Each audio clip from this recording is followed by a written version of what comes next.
Another clutch three-pointer late for Kevin Porter Jr. Just add it to the list as the Houston Rockets top the Utah Jazz on the road in Utah, 116-111. What a game. We're going to break it all down for you right here at Locked On Rockets. It's the Locked On Podcast Network, your team every day. This is Mission Control, Houston. Ignition sequence start. With the second pick in the 2021 NBA Draft, the Houston Rockets select Jalen Green. T-minus 15 seconds. Guidance is internal. I'm going to keep working. I'm going to keep getting better every day. I'm going to keep perfecting my craft. And every time I step on that floor, I'm coming. 6, 5, 4, 3, 2, 1.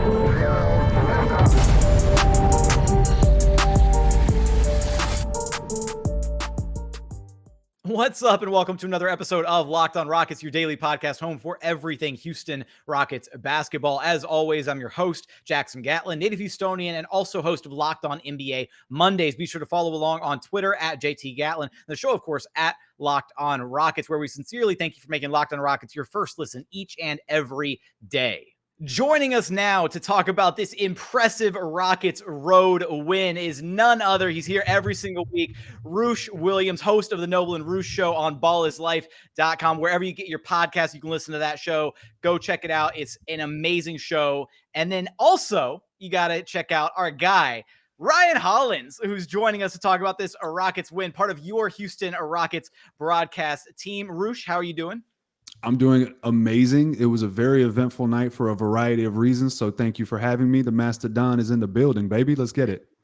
Ryan, it's a pleasure to have you back on the show. It's always great to have you, and it's always great to have you two here together. And it seems like whenever we get the what are we can't be the Three Musketeers. We got to come up with a cooler nickname than that. But you know, whenever come on, Jackson.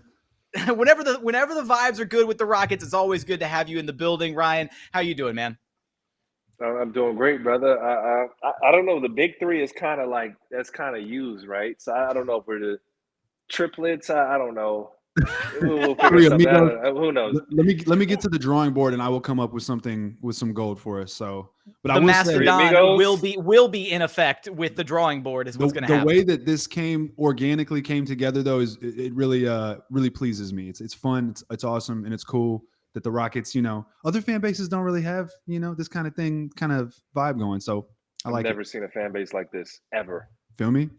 Rockets fans are built different, man. And it's great to have great representation and connections with the organization, to have one of our Rockets broadcasters here to talk about a huge Rockets road win, 116-111 over the Utah Jazz. And I mean, there's so many different things we're going to be able to talk about from this game. Where I want to start, though, guys, Kevin Porter Jr.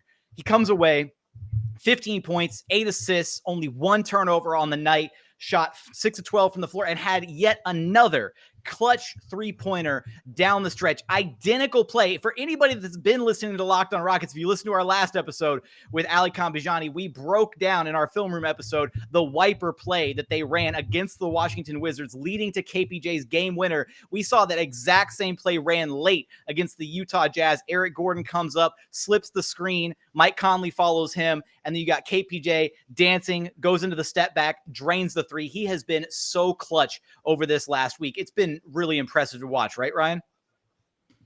No, man, it has, and you guys did a great job with your limited graphics to draw the play up. I was like, am I sitting here watching these guys draw this up? I was so entertained by that, and hopefully to see more of it. But to me, Kevin Porter Jr., the confidence that he builds to step up and take those shots, it's rare.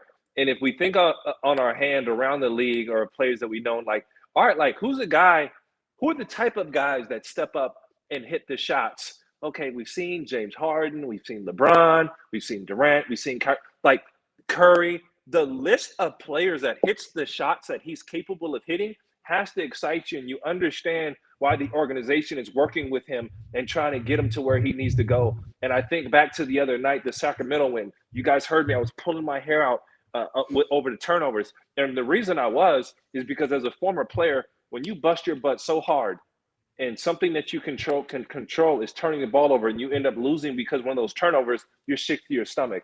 But I love that Kevin Porter Jr., and Coach Steven Silas learned from those turnovers and said, man, how can we fix these little things to play winning basketball? So you're seeing the team develop confidence. And the thing that I get worried about is a team getting too high or too low, but developing confidence and starting with Kevin Porter Jr. just to make the right plays. And Roosh, you know, to me, outside of the loud shots that he hits, what I love about Kevin Porter's game tonight is it wasn't loud. You had to look on the stat sheet and see all the amazing things that he did tonight. So I love the place that he's falling into, and he's one of the rare players that are hitting those shots. Yeah, look, you nailed it. I mean, the list of guys that hit those types of shots is not long, right? And that's an intangible. It's not something that you're going to like see in like necessarily in a draft evaluation or whatever. You know, it's like he's just got the cojones, and when it's time, he's ready for it. Like you can't measure that. You just have to see it and wait for it to play out. Now he's done it, 2 or 3 times, same exact play. It's crazy because when he did it against Washington, I remember, and I think I told Jackson this, my gut reaction was, oh, don't shoot it, not that shot. And then he made it, and I was like, oh, damn, okay. But tonight when it happened, though, I saw it. I was like, oh, that's the same play except it's Eric Gordon instead of Jalen Green.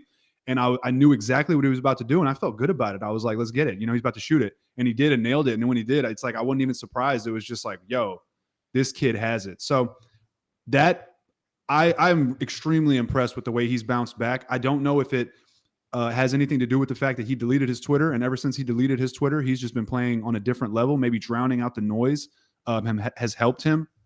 But 7.6 assists in the first quarter, 0 turnovers in the first quarter. The only alarming thing is that he kind of went ice cold, or not ice cold. He just kind of, didn't really make his presence felt between the first quarter and the fourth. But even that being said, ended up with 1 turnover, exponential growth, man.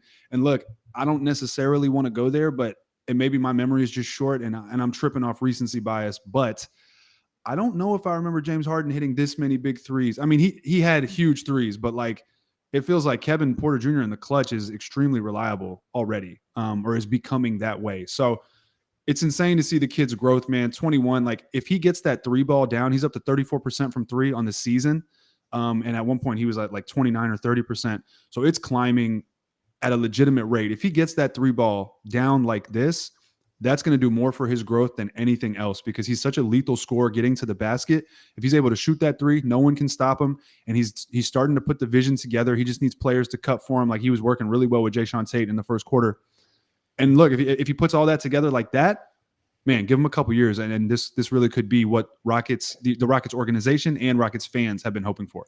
Can I throw this in real quick? He reminds me of if James Harden didn't know how to draw fouls.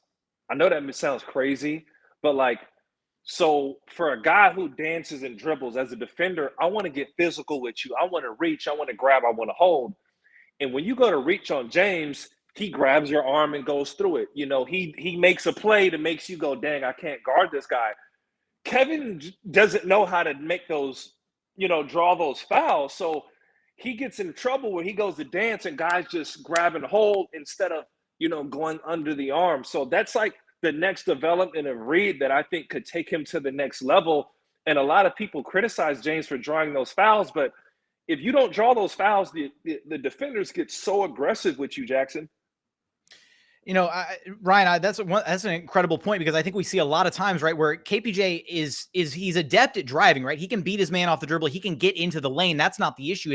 It's figuring out that next step in his game, being able to draw that contact successfully, not necessarily shying away from it. We see him go to a lot, right? That kind of like he'll get into the teeth of the defense, and then he opts for that little like kind of fade away, pull up and kind of hang in the air a little bit. And he doesn't really convert that shot at a super high clip, unfortunately. So it's, getting that next level step and figuring out, okay, I'm going to go straight into the big man. I'm going to be a little bit more shifty with where I put the ball so that, defenders are tempted to try and like swipe at it, that kind of thing, and then rise up and power through those arms to then get to the foul line. Cause you're right. If he starts getting to the foul line at an exponential clip and starting to hit the 3 ball the way that he has been, I mean, we're going to have a problem on our hands for the rest of the league. Yeah, he only gets to the line about 3 times a game. So if he was able to get that up to like 5 or 6, all of a sudden, and he's getting raked. Yeah, he is. Yeah, and like Ryan said, though, all of a sudden it changes how people guard you, because he's kind of doing what he's doing with no space. Like dudes are either backing up off of him and just daring him to shoot. But now that he's starting to prove that he can shoot, Now they get back up on him. And so like he needs to manipulate that and use that against them so that they have to basically pick or choose. I definitely want to get into the flow of this game because I think the changing of the momentum really took place in the third quarter when the Rockets went on that monster run where we got a sighting of Armoni Brooks, who broke out of his slump. Garrison Mathews hit some big shots. We had some really impressive play from the Rockets bench unit. We're going to get there in just a moment after a quick message from our friends over at betonline.ag. BetOnline would like to wish you a happy new betting year as we continue our march to the playoffs and beyond. BetOnline remains your number one spot for all the best sports wagering action of 2022. New year and a new updated desktop and mobile website where when you sign up today using promo code LOCKEDON, you'll get a 50% welcome bonus on your very first deposit. Again, that's a 50% welcome bonus when you use promo code LOCKEDON. From football, basketball, hockey, boxing, UFC, even your favorite Vegas casino games. Don't wait to take advantage of all the amazing offers available for 2022. BetOnline is the fastest and easiest way to wager on all of your favorite sports. BetOnline, where the game starts. And continuing on here at Locked On Rockets, your daily podcast home for everything Houston Rockets basketball. As always, thank you for making Locked On Rockets your first listen each and every day. For your next listen, go check out the Locked On Now podcast. Nightly recaps of every NBA game with analysis from our local experts. Listen to Locked On Now wherever you listen to your podcast, Apple, Spotify, Google, wherever you listen to this podcast, you can check out Locked On Now. Continuing on now with Roosh and Ryan Hollins. So let's talk about that third quarter, right? So the Rockets kind of came out a little flat in the third. Jazz go up big, leading by as many as 13. And then the Rockets really started to turn things around tail into that third quarter, sparked by the play of the bench unit: Garrison Mathews, Armoni Brooks, Josh Christopher, KJ Martin, Alperen Şengün, guys that Steven Silas highlighted post-game when talking about kind of where this game really got itself turned around. And I think in that moment, in that stretch, Ryan, shout out, you had that minor little slip up with Armoni Brooks, called him Armoni Bricks by accident, but then immediately caught yourself, and then you followed it up and said, my guy is going to go hit a three for me right now. And then he didn't just hit one, he didn't hit two, he hit 3 threes in a row, making it an 18-1 run for the Houston Rockets. And that spurt in that third quarter was huge for them getting back into this game, right, Ryan? All right, for one, they freaked me out because they gave up 2 dunks to start the third quarter, and we're like, oh no, like as a young team, the first 2 possessions are so big. The first 5 minutes, all that is all key. I'm going to do a bit of snitching here, and I think I'm going to tell the story behind it, right? So before the break, about a segment or 2 ago, we come out the break, and Craig is like, oh my God, did I say? He thought he just said a bad word on air. He was like, did I say the wrong thing? And we're like, nah, Craig, you said like coming to break or whatever, like going out. And he's like freaking out, like, did I just say the wrong thing? And we're like, nah, like you're good. Like we all heard, we would have said something. And he's freaking out, and we're laughing about like, nah, bro, you're good. Like, go ahead. And I'm looking at Armoni, and I don't know why I couldn't say Brooks. I said Bricks. I don't know. I know he's been in a slump. And like, he is my guy. We talk to each other all the time. Like we buy, like that's my dude. So I would never shoot him like that. And then like, I'm like, oh my God, like what did I just say? And I'm like, dang, like the worst thing I could have said about my dude who's in a slump. And Craig starts laughing. I'm like, no, like guys, just so you know, I meant to say Brooks. And Craig's rolling. And who makes it even worse, you couldn't see her. Behind a plexiglass case is Kaylee on the other side, and Kaylee loses her. She loses. Kaylee is done, bro. We're glad her mic is off, and she's rolling. She's like, oh my, her hand in her face. She's like, she's turning beet red. She is losing it. And I'm like, look, if anything I know about my guy, he's going to hit his next shot or 2. He's going to get hot. Like, don't trip. Like, he's good. Y'all know I got faith in these boys. He messed around and hit that shot, man. Me and Craig. Oh, and it's funny, like the ball wasn't even going, so it was like, the ball goes to Brooks, and he hits it. And we're like, oh gosh. Then he could have steal or something. He messed around, hit another one. The boy goes on a 9-0 run. So we lost it. Like it was one of the coolest things. And like that just turned the game. Like I don't even know, like Roosh, bro. I'm still trying to make sense of what happened in the game. There was so much that happened, but just behind the scenes, we're acting up. Let me tell you this. So third quarter, I don't know what happened at the buzzer. What did Christian Wood do? I was eating a cheeseburger and I bent over. Like I saw the Jazz scored. So there was like 2 seconds left or whatever it was. And I was like, all right, cool. End of the quarter. So I bent over, I grabbed my burger and I bite into it. And then I just hear you and Craig going crazy. And I was like, huh? And there was no replay. And it was just like, that was it. So well, first off, Roosh, you got to know to check my timeline. If something cool happens, you know it's going to be on my timeline on Twitter. So what happened is they inbounded the ball with like 2.5 seconds left. Gary Bird took like 2 dribbles and passed it forward to Christian Wood. Christian catches it just in front of the half court line and heaves it. I'm talking, the ball goes off camera. Like you can't even see it. It is a true like moonshot of the game, whatever the plug is for AT&T, and it lands in the bucket. And that's when Ryan and Craig absolutely lose their minds because you really couldn't see the ball on the screen. It disappeared for like 2 seconds. I'm telling you, I just put my head down, took a bite, and I just heard, oh, and I was like, huh? Oh, what? But look, man, can't say enough about Gary Bird. Okay, my guy, 5 of 9 from 3, 23 points. It sucks that he missed those 2 free throws at the end because he would have set the season high, but I think he tied his season high with 23. Team high in scoring, which he's done this before this season, and it's always weird when he does, but the Rockets have this like this balanced approach across the board, which kind of sometimes bites them in the ass because they don't necessarily have like a hierarchy of like knowing, you know, who their dog is, who their go-to guy is. It almost seems like on any given night, Jae'Sean Tate, KPJ, Christian Wood, Eric Gordon, like all feel like they're the man on any given night. And so sometimes they have this incredible balanced attack like they did tonight. And a guy like Gary Bird randomly ends up being the high scorer, the only one that scored more than 20 points. And some nights it works against them. But man, Garrison Mathews, there were 2 really big shots in the third quarter. The first one was, I think it was like 66 or 67 to maybe like 57. It was 62-57 at the half. They come out, they hit those 2 layup dunks or whatever to Gobert. They ran the same play. He hit that little screen down the middle. They whipped it to the left, and then boom, he rolled down the middle. Easy bucket. 66-57. Right then and there, I'm with you, Ryan. It felt like, okay, here comes the blowout, right? That's what it felt like to me. And then KPJ comes down and hits a 3 and immediately like stunts that, makes it 66-60. And then both teams kind of trade possessions, and the Rockets, both teams traded possessions. Then it went 70-60, I think. And then it got up to 75-62. And then I think that's when Gary Bird hit either 1 or 2 threes. But at one point, he made it 75-68. And so once he did that, they started clawing back. And without those 2 threes, I think they would have got thumped. And then Armoni hits the threes.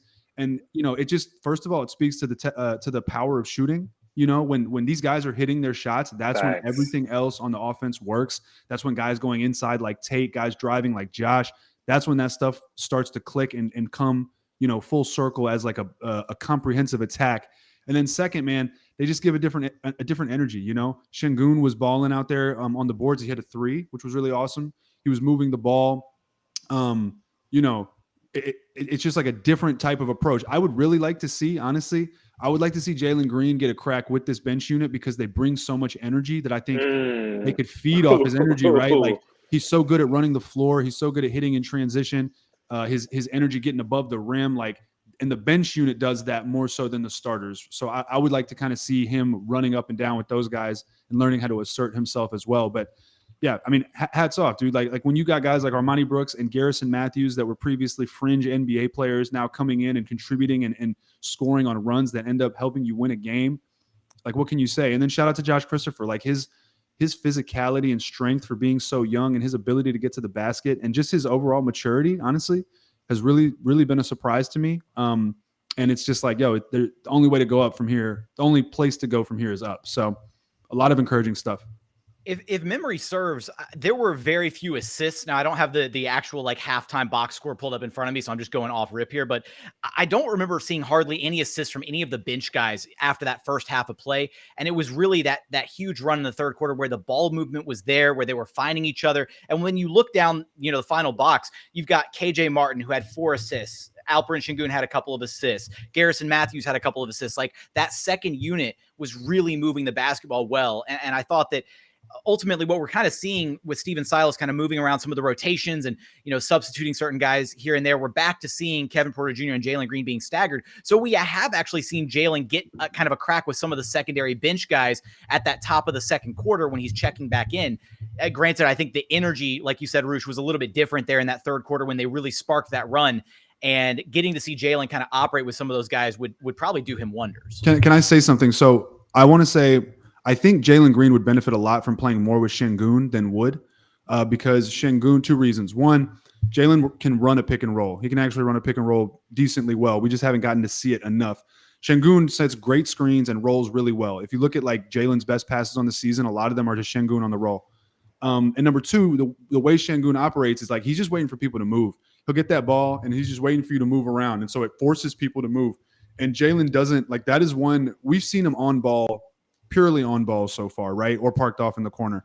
But he's fast as hell. He's quick as hell. He can get up. Like, if he just gets a chance to move off the ball, Şengün will find him. So I think there's a lot of chemistry and a lot of potential between those two that's been untapped.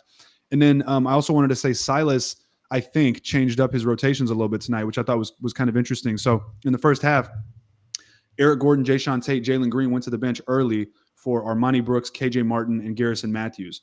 And at first I was like, I would have put Josh in over Armoni Brooks, and Armoni missed, I think, his first couple threes or whatever. And so, it was like, okay, that's kind of interesting.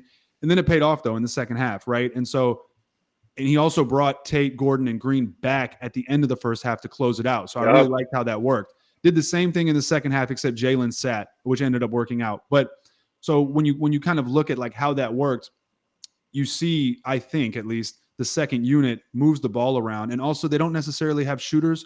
So part of those assists are guys just being left wide open and having to have, the fortitude to take the shot and to be able to knock the shot down. Like, they left KJ Martin open quite a bit. He missed both of his attempts. They left Şengün open. He drilled one. Like, it becomes like a matter of guys just having to take the shot that they're not necessarily good at and being able to hit it. So kind of a mix of elements, but I mean, they beat Utah in Utah, man. So like, how can you argue with it? Yeah, man, that was a huge win. But as far as the second unit, I think that was one of the biggest knocks during that losing streak. And I think we didn't value enough what Armoni Brooks being hot looked like, Garrison Mathews being hot looked like. The only one you're missing right now is DJ Augustine in the mix, just because there's a lot of guys. You can't put everybody on the floor. And then keep in mind, we just got Şengün back. He's still not himself, but that second unit intact was really changing games. And I think we finally kind of saw a glimpse of, and I think Coach Silas knew, like, let me get these guys back on the floor, because they have a thing going the same way that you said it, Roosh, that Gordon and Tate and those guys are kind of popping off. So hey, I'm on par with that. But I thought it was just good to see, like, okay, the guys are back. They're feeling good. And, yes. I brought this up too with Armoni Brooks, and we don't know he was in protocol. Protocol could mean a lot of different things. So we don't know. It could mean he was around people that had you were COVID. talking about his fatigue and how he caught it twice, right? Yeah, he could have been around people that had COVID, or he could have really been like out, or like you got some asymptomatic dudes that are like, bro, like, let me go hoop right now. So we don't know how he felt, but he looked like, okay, he was back on it today. I want to follow up because, Roosh, you mentioned kind of like the pecking order situation earlier, and Steven Silas actually talked about that pregame before this game against the Jazz. So I want to circle back to that point because I want to talk about a little bit about Jalen Green and kind of that dynamic, and we're going to get there after a quick message from. Real quick. Okay, go ahead. I just to put an exclamation point on it. Derailing my segment. It's okay. That's what I do, baby. I just sneak right in there because I don't give a damn. 9 of 18 from 3 off the bench. Like, that's huge. 9 threes off your bench. That's 27 points off the bat. A lot of teams may not even average 27 points off the bench for the season. So cannot understate that. And also 22 of 45 for the team from 3 on the season. Probably a season high, but I'm not sure. I don't even know if that's a season high, because during the win streak, they had some really high shooting game or high percentage games from 3 during that 7-game win streak. So it might not actually be a season high, surprisingly, because when they went away from the double big lineup, their like shooting percentages skyrocketed. But want to talk about the kind of like hierarchy in the Rockets lineup on the floor to close games. Jalen Green not being out there to close that one. And we're going to get there in just one moment. And final segment here at Locked On Rockets, your daily podcast home for everything Houston Rockets basketball. Appreciate you making Locked On Rockets your first listen each and every day. For your second listen, go check out Locked On Bets, your daily one-stop shop for all of your gambling needs. Make a little bit of money with Locked On Bets, hosted by your boy Q, with expert analysis and insight from Lee Sterling, free and available on all platforms. Wherever you listen to this podcast, you can go check out Locked On Bets. Now, Roosh, you brought up a really good point, and something that we've kind of discussed a little bit on this very podcast intermittently is kind of this Rockets team. It at times feels like there's not necessarily like a hierarchy in like who's the first option, second option, that kind of thing. And at times it works, and at times it's, you know, kind of they shoot themselves in the foot because of it. But pregame, Stephen Silas was asked about that, about how difficult is it to have a group of young guys like this with no clearly defined like pecking order, and what's that like out there? And Stephen Silas's answer was really illuminating. And I'm paraphrasing here. I don't have the video ready to run back, unfortunately, but it was something along the lines of, you know, just it allows the team to really share the basketball, and it's really encompassing what Silas's vision is for this team, right? Where they move the basketball around really well. They move it side to side. And in moments, right, at the end of games, when going gets tough, when it's crunch time, yeah, it might mean that he maybe needs to call a specific play for a specific guy to get guys in certain spots, that kind of thing. But overall, throughout the flow of a game, it's more open so that anybody can kind of get it going. And Ryan, I wanted to get your opinion on that. What's, you know, as a former player, what's that like to have kind of that openness from a coach to basically, you know, go out there and have the understanding that it could be anybody's night on any given night? You really got to like each other and enjoy yourself as a team. I think the closest experience I probably came as far as like 10 guys deep was the Lob City Clippers. When I played with that unit, our second unit we get in and we would pride ourselves, like we would challenge ourselves like, yo, we're going to blow this team the heck out. And our starters are never, ever going to come back in the game. Like that's what we were on. But any of our guys could have gotten going. And, you know, Jamal Crawford came off the bench, Matt Barnes, Eric Bledsoe. So any of us, we knew that we just played hard. We enjoyed ourselves, and that could happen. And it's really fun when you play basketball with that type of like playground type, old school, you know, like pickup ball type of like, yo, whoever's hooping, we're on mentality. And it's rare to see in the NBA. Now, Roosh, you mentioned this earlier. It is kind of scary because we don't have like that guy.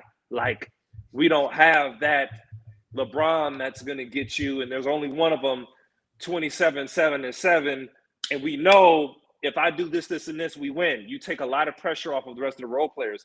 We have a lot of pressure on all of our role players, if that makes sense. All of our guys are almost role players.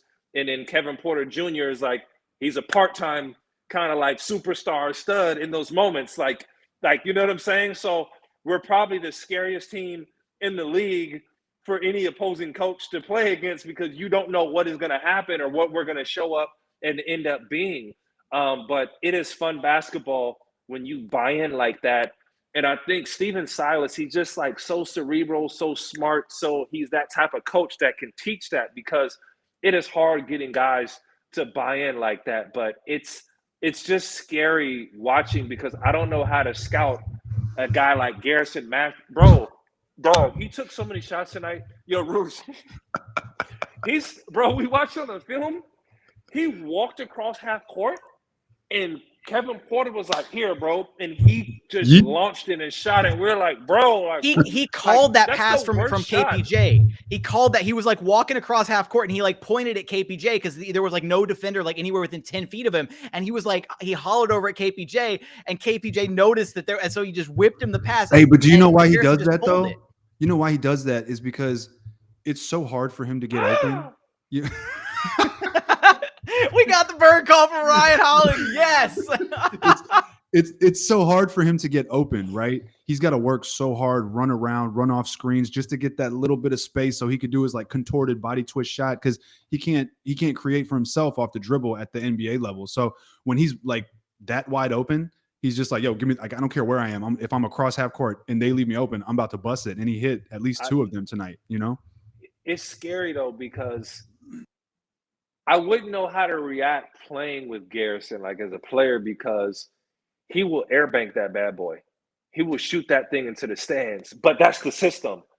And like when he makes it, you're like, Don't get too crazy, fam. It's on some like Clay and Steph type stuff when Well, it gets hot. It's but crazy. The question is, right? Am I crazy for saying that, Roosh? No. I mean, that's what I'm saying. Like, to play with him, you just got to trust his ass. Like, you can't second guess. You just got to whip him the ball. Because And if when he's he got makes it, he's got it's it. like cheating. Yeah. Ryan, you're saying it's on some Clay and Steph stuff. It's funny. Shout out Adam Abramson on Rockets Twitter, who posted a Photoshop of the real Splash Bros, and it was Garrison Mathews and Armoni Brooks photoshopped over Steph and Clay, and that was some quality meme. What if he learns how to hit that? Like, the thing about Clay was hitting Steph. They were hitting that every time you left them open. Like they're like Jackson. What if he starts hitting that? What if that's no, that's automatic. Like, boom. I mean, it got to a point where it feels like it. The difference with Steph is Steph can pull it off his own handle. So that's where you're just like, I don't even know how to guard you, because if you're going to cross me over, step back and hit it from 35 feet, there's nothing I can do. But Garrison, it's about the defense. Two things. One, he's got to shake him coming off screens or running around or whatever. Or it's about the defender just losing focus and forgetting oh, he's a shooter. I can't leave this guy, but to your point about what you're talking about earlier with how it's a group of role players. It's almost like when you go to the gym and you're hooping, right? And there's this squad. I'm talking about tonight, Utah versus Houston specifically, because Utah's a good team. There's a squad of guys, and they're good and they're running the court. And then this ragtag group of randoms comes on and somehow beats them. And you're like, how did we just lose to those guys? But it's they all knew, and they were moving the ball, and they were just kind of randomly hitting threes, even though you didn't think they were gonna. It's just one of those things, and so that's why I said it plays to the Rockets' favor when they're all on the same page. But then sometimes they get discombobulated, and that lack of pecking order kind of peeks its head out. I did want to say one thing. I think you touched on this, Jackson. Throughout the season, I've been a proponent of playing Jalen Green as much as possible, because a lot of what this season means to me, at least, is about, is Jalen Green, watching him take that step, right? Or watching the growing pains, so he has the reps to take those steps, especially because there's been some games where the Rockets get blown out, and it's he's only played 27 minutes. You might as well play him 35 minutes tonight and just let him get some reps, even if it's against third string, whatever. I saw a lot of people. I've heard you say that a lot. I've seen you say that a lot. Yeah. And that's been my position. But tonight, Silas didn't play him. He played 23 minutes. And I saw a lot of people complaining about that. But I'm actually with Coach Silas tonight. I mean, Jalen didn't have it. He was playing bad. I tweeted about how he was playing bad. He looked kind of shook from Gobert, honestly. He was there were a couple finishes he had, layup finishes that Benny the Jet, bro, just, I don't know if y'all remember seeing Mighty Ducks. The dude that played Benny the Jet is in Mighty Ducks, and his whole character is about skating super fast, and he can't stop, and he just crashes into the wall. And so it's kind of like that. Jalen was just going full speed and just throwing the layup up, and it would just hit the backboard and fly. It wasn't even close. And I was like, maybe he shook, So he was just playing bad, and they went with the winning lineup. Rudy Gobert is a force, bro. Yeah. The first time you see Rudy, you're like, yo, what the heck? There's nothing like him in the league. Yeah, he's enormous. Keep in mind, we got blasted by Utah the first time that the Rockets saw him. Yeah. I mean, to finish over a guy like Rudy Gobert, you got to use, you have to either fade, or you have to go up and under, or you have to have some type of kind of alternative move. If you just go right at him, it's probably not going to end well unless you climb and dunk, but which Russell Westbrook did the other night, funny enough. But I just wanted to defend Coach Silas, because I thought it was the right move. Jalen didn't have it going. The team made a comeback once Jalen went to the bench, and they sustained it, And I mean, they played like they took some of Utah's best shots in that fourth quarter, and they kept coming back. And that was a really, really cool sign to see. And so, Jalen didn't have it tonight, but it was the right move. Rockets won. And so I think there are nights where you got to prioritize, in a close game like this, you got to prioritize the result and the win and what that does for the team and all the other 11 players on the team over just one guy. So I kind of wanted to just touch on that. No, it's a really great point that you bring up there, Roosh, because this is actually not even the first time that we've seen Coach Silas do this. And I was a firm proponent of the last time that he did this. If y'all remember, unfortunately, they didn't convert it into a W the last time he did it, but it was against Denver in that really close game against Denver earlier in the season that they wound up losing. Jalen Green wound up sitting on the bench at the tail end of that game. And a lot of Rockets fans were really upset, right? For a lot of the reasons that you just alluded to, which is, Jalen should be in there. He needs all the reps he can get. But I do think there's something to be said for, in a game like this, the gravity of the game, coming away with the win. And when you have a guy who's playing as well as he was in Garrison Mathews off the bench, Garrison Mathews played the final 19 minutes of this game straight. Steven Silas talked about it post-game, basically saying that he kept looking for moments where like Mathews was like, hands on his knees, like, struggling to breathe, like not, needing to check out of the game. And it never happened. Like, and then Garrison talked about it and he was like, no, I was good. I was good out there. The 19 minutes straight didn't kill me. He was like, I was catching my breath during timeouts and stuff. Like I was good. And just the way that he was playing in this game, it's unfortunate that Jalen struggled, Garrison Mathews had it going, but I'm in your camp, Roosh. I think Steven Silas. Hey, can I throw this out there? Yeah. What's up? Did everybody forget that Garrison Mathews' body is probably beat to shreds after that Kings game? I know you didn't forget, Ryan, because he's got one arm, one hip, a bad back, and he still hit that shot. Hey, Ryan, Bro, his body's beat to shreds after every game. That dude takes punishment. Like, that's why he was probably just shooting it quick. Like, yo, I can't even put it on the floor today. Like, just get like. And here's the thing, yo. If everyone plays well, you have a fine performance. And Jalen Green, who was, I think, a minus 14 the last I checked, goes in and the team loses that game. What message? You're going to lose the locker room. What message are you sending to the locker room? Because if you tell everybody you're tanking, you know what you're going to start getting? A bunch of selfish guys going out to get theirs because they're going to go into self-preservation mode and be like, yo, when I'm on the floor, I'm not going to play winning basketball no more. But when you make the right choice, you can preserve the locker room.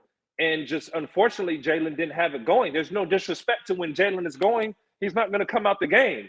Like, I'm against the notion of, I'm not a coach. I'm speaking on behalf of myself and with Steven Silas. And I don't know what he was thinking. I'm speaking on behalf of myself and what I see.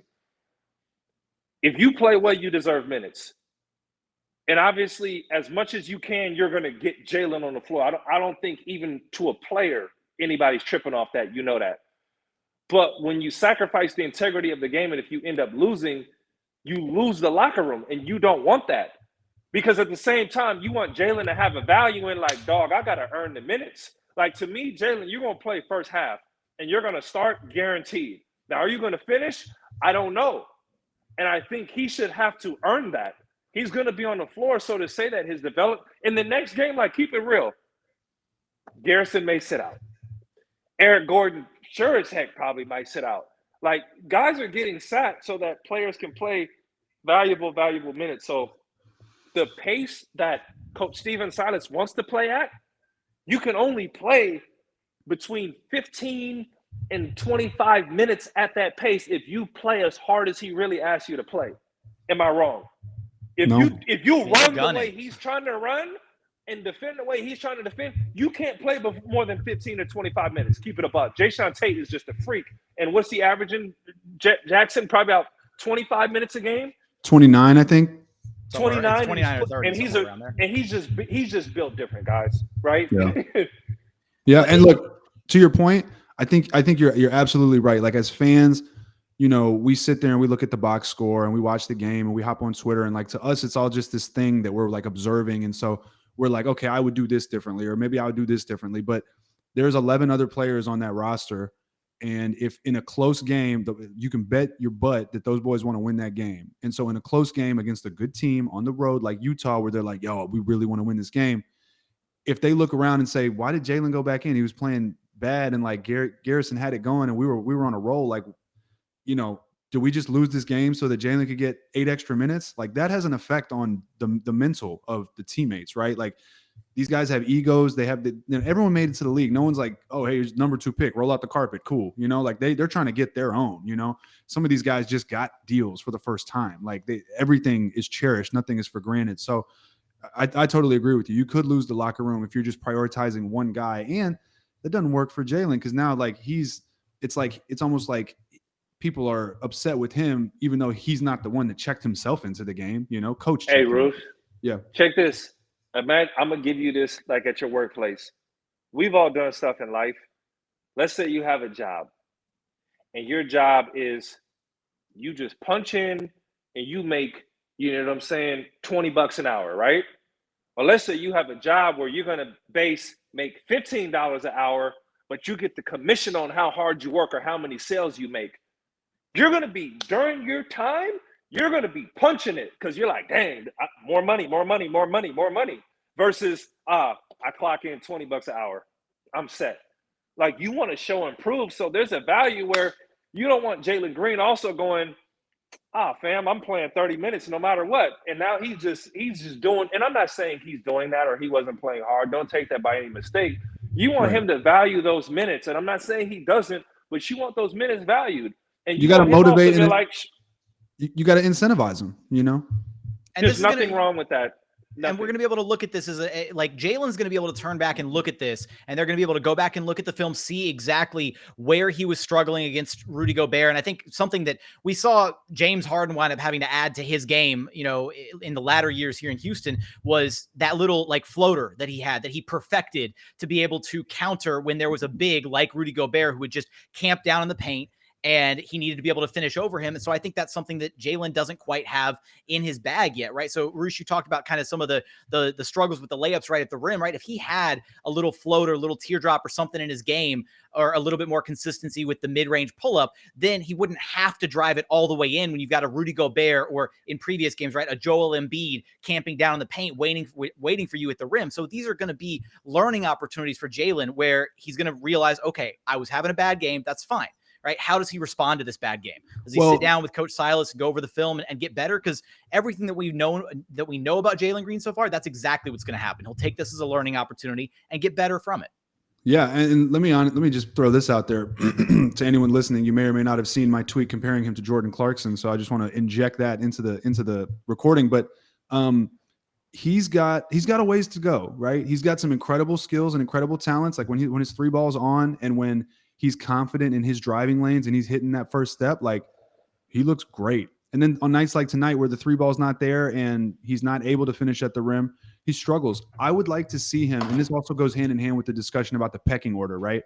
In that starting lineup in the pecking order, it really feels like he's fourth or fifth. He might take more shots than people, but in terms of the like having action run for him and guys looking for him, it feels like he's got to go. Like when he gets the ball, he's got to go. Otherwise, guys aren't moving with him. They're just like watching him ISO. And it's really tough to kind of get in your flow when you feel like the 19-year-old rookie that may or may not be in the bottom or the top of the pecking order or whatever, and you really don't know your place.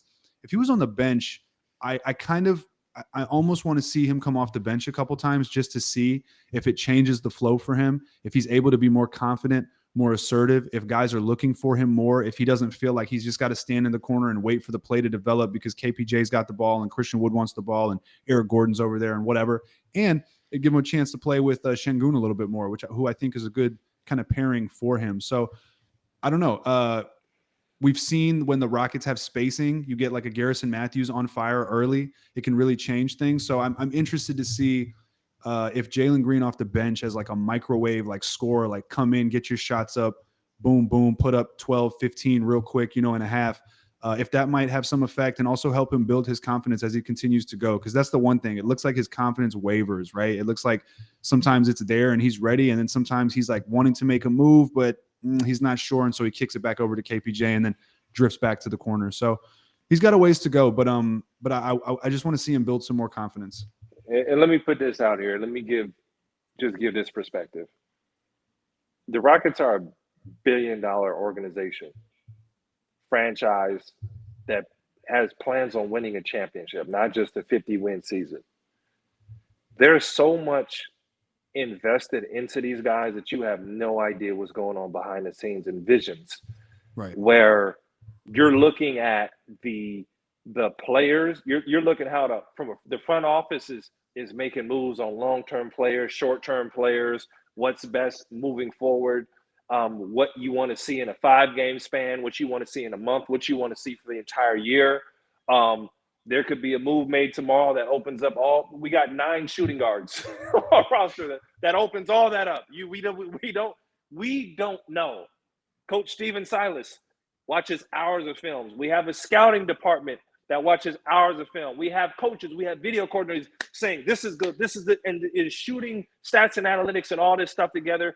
And then you have this team of players who you don't know what's going to happen on each and every night from them, as much as we want to guarantee what we know. And finally, Garrison Mathews is rolling. So it's like, you're not going to take him out of the game. So I just think that we have to trust what is going. I don't want to say trust the process because this ain't the process, baby. But you have to, right? You have to trust what is going on. And there's factors that you don't see. And before you think that coach is an idiot or doesn't know what he's doing or there's no vision, all this and that, and you don't understand this, the key is you don't understand it. And there's a lot of reasoning. There's a lot of meetings. There's a lot of data. There's a lot of video supporting the things that are happening. And at the same time, at the end of the day, it's basketball. So if your teammate is rolling, dog, he got to play. He's rolling. And let me piggyback that to say, and hold on, Roosh, and we would be steaming somewhat if we lost that game. Don't like we'd be steaming if we lost. Jalen was a minus 14. Bro, yeah. Like, let's feel good at what we saw. And let me tell you, if they put Jalen Green back in the game and then the Jazz went on a run and sealed it off, the discourse from the fan base would be really bad, right? You already got some people calling him a darn. He's 19 years old. I don't even hate when people try to say he's a buster. He's 19, bro. Yeah. So he's still getting used to traveling and packing his toothpaste in his bag and showing up for practice on time. Like Ryan, he still weighs less than I do. I say this all the time because it blows my mind. I don't know how it's the truth, but it's the truth. A year and some change ago, he was in high school. Yeah. He was in high school. Yeah. Right. Jackson hasn't been in high school. When did you graduate? Jackson ain't seen high school in how long? Don't age me on my own show, man. Hey, come on, don't be doing that to me, Ryan. Like, this is your little brother, like hooping in the league. Like, you got to understand how young he is, man. He hasn't even been an adult without a pandemic yet, I don't think. So he can't even get in the club. He can't buy a drink. If they're selling a beverage, he got to put the little band on, the little green band, and be like, "Yo, make sure he doesn't drink." Like he can't even walk through the casino in Vegas. They're like, "Hey, go to your room." Let me piggyback off what you said about the organization having a plan, because this applies to everyone, including myself. Right? We sit here and criticize. I like accountability, Roosh. I like that. Hey, I'm big on that because I mess up all the time. I'm not perfect. It's just about how you react and take accountability. So we criticize, right? But we do not like. Rafael Stone sits down with his team. I know that they have data. I know that they have models for, they run things through system models and they make determinations partially based off that. They've got obviously Tillman Fertitta's at the top. I really don't think he's involved in like much of the day-to-day, but my point is they have a whole top to bottom team, coaching staff, assistant coaches, trainers, dietitians, you name it. Right. So they go forward with the plan, and sometimes the plan doesn't work, but you can't, and this applies to me too. We can't expect them to just switch their plan on the fly, on the go, because we're pissed off about being down 17 to the Denver Nuggets in the third quarter. Like, that's not how it works. It's the same way that a football coach isn't going to yank his starting quarterback because, they're getting whooped. Like, maybe they will, but like, they've got a plan. Most of the times they've got a plan.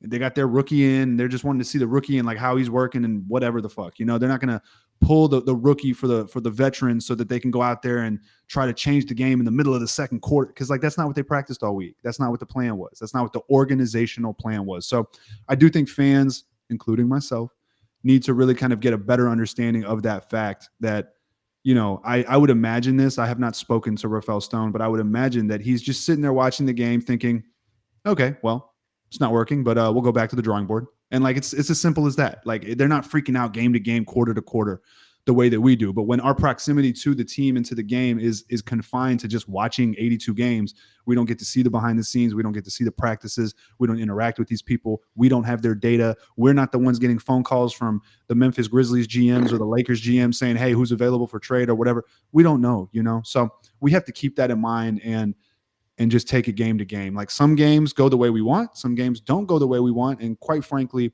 that's life, So we just got to get used to it. And this game went exactly the way that we wanted it to, with the Rockets coming out on top 116-111 against the Jazz.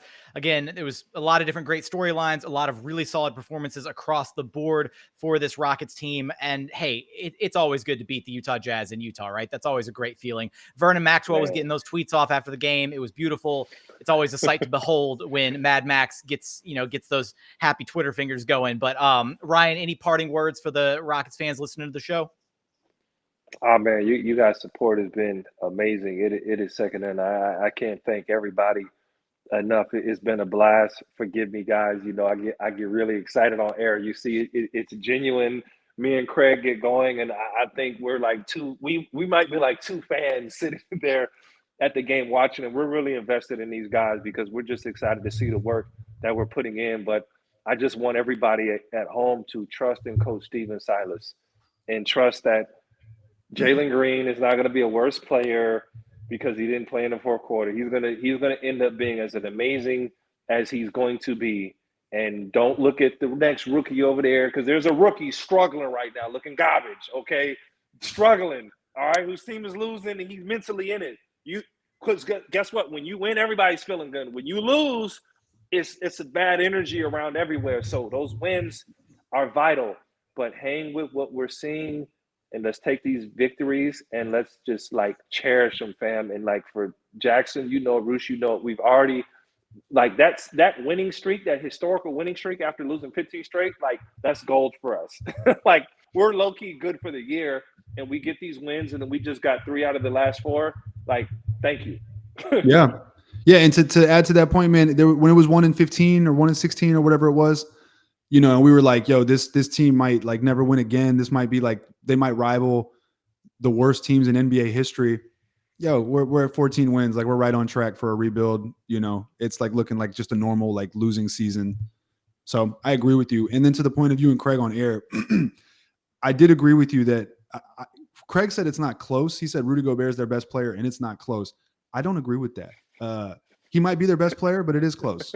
I think Donovan Mitchell makes it close. So I just wanted to say that. But yeah, Jackson, thanks for having us, man. I think we went really long, so thanks for not stopping us or curbing us. And it's always fun to talk about a win. Always fun to talk about beating Utah. And let's just keep it moving, man. We'll see what's next. I'm excited to watch these guys, and I'm just excited to see them continue to grow. And trade deadline's looming, and there's rumors that Houston's a seller, so we'll see what's going to happen. It might not be the same team, so enjoy it while it's here.